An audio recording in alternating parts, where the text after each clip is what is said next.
India express आपको दिखाए सच का आईना।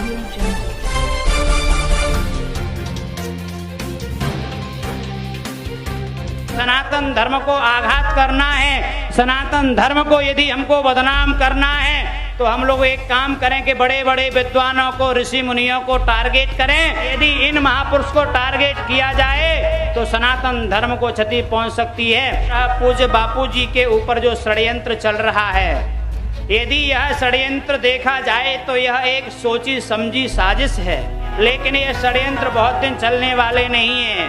संत समाज हमेशा लोगों के बिखरे हुए जीवन को संवारने का कार्य करते हैं और लोगों के दुख चिंता को दूर कर उन्हें सुख शांति प्रदान करते हैं। लेकिन कुछ लोग हैं कि ऐसे जागृत महापुरुषों को पहचान ही नहीं पाते हैं और उन पे आरोप प्रत्यारोप लगाकर ऐसे संतों को ही दबोच कर जेल में कैद कर देते हैं। तो अब बात आती है संत श्री आसाराम जी बापू जी की।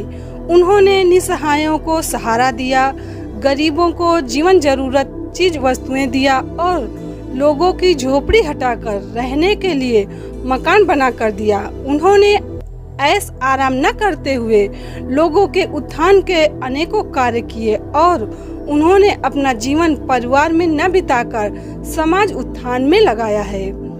संत श्री आसाराम जी बापू जी ने लाखों लाखों लोगों के बिखरे हुए जीवन को संवारा है। युवक युवतियां जो पतन की खाई में गिर रहे थे और माता पिता को नजरअंदाज करना, उनका कहना न मानना, ऐसी स्थिति में माता पिता का अपनी संतान के प्रति आपस में एकता बढ़े और अपनी माता पिता के प्रति बच्चों का सच्चा प्रेम बढ़े और उनका आदर सत्कार करे। इसलिए संत श्री आसाराम जी बापू जी ने 14 फरवरी को मातृ पितृ पूजन शुरू किया, जिसके माध्यम से आज के युवक युवतियां अपने माँ बाप के करीब रहे। और संत श्री आसाराम जी बापू जी ने लाखों लाखों लोगों के व्यसन छुड़ाए। किसी कंपनी या फैक्ट्री या ऑफिस में जब व्यक्ति 8 या 12 घंटे कार्य करते हैं तभी उनको पैसा मिलता है, लेकिन संत श्री आसाराम जी बापू जी के द्वारा अनाथ लोगों के लिए एक ऐसी स्कीम चलाई जा रही है कि भजन करो, भोजन करो और उन्हें साथ साथ में दक्षिणा रूप में पैसा आज भी दिया जाता है।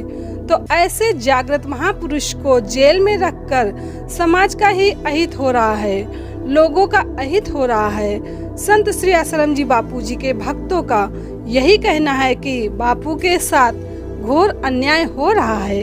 क्या कहा पूज्य श्री महाराज ने पूज्य संत श्री आसाराम जी बापू जी के बारे में। हमारा नव युवक है किस तरह अपने दिशा को भटक रहा है,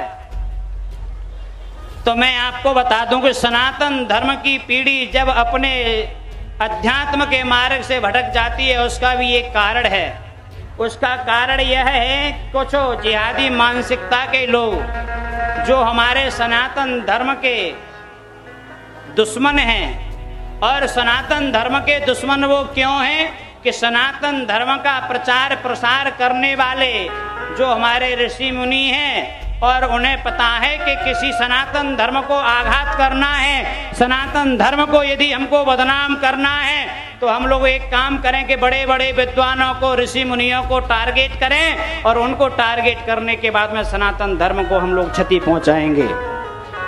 लेकिन आप लोग ध्यान रखिए, जैसे हम कहा करते हैं कि आग लगी आकाश में, झरझर पड़े अंगार और संतन होते जगत में तो जल मरता संसार। यह ऋषि मुनियों की पावन भूमि रही है और पावन भूमि रहेगी।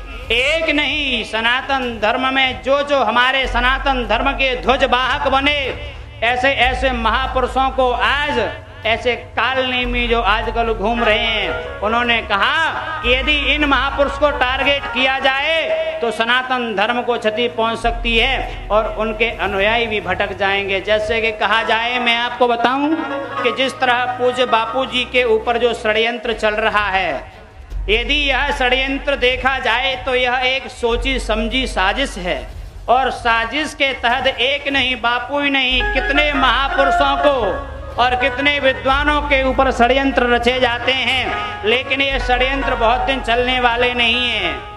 अब जो यहाँ बैठे हैं उन्होंने बापूजी का सत्संग नहीं देखा हो तो मैं नहीं कह सकता, लेकिन मैंने स्वयं अपनी आंखों से देखा है कि जब बापूजी का सत्संग होता था तो एक नहीं, दो नहीं, 20-20, 50-50 एकड़ में उनका जो है बड़ा सुंदर आयोजन होता था।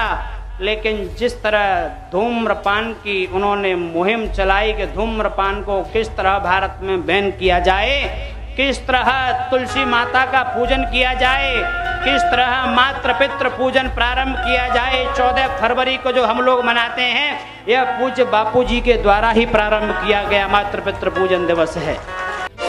इंडिया एक्सप्रेस आपको दिखाए सच का।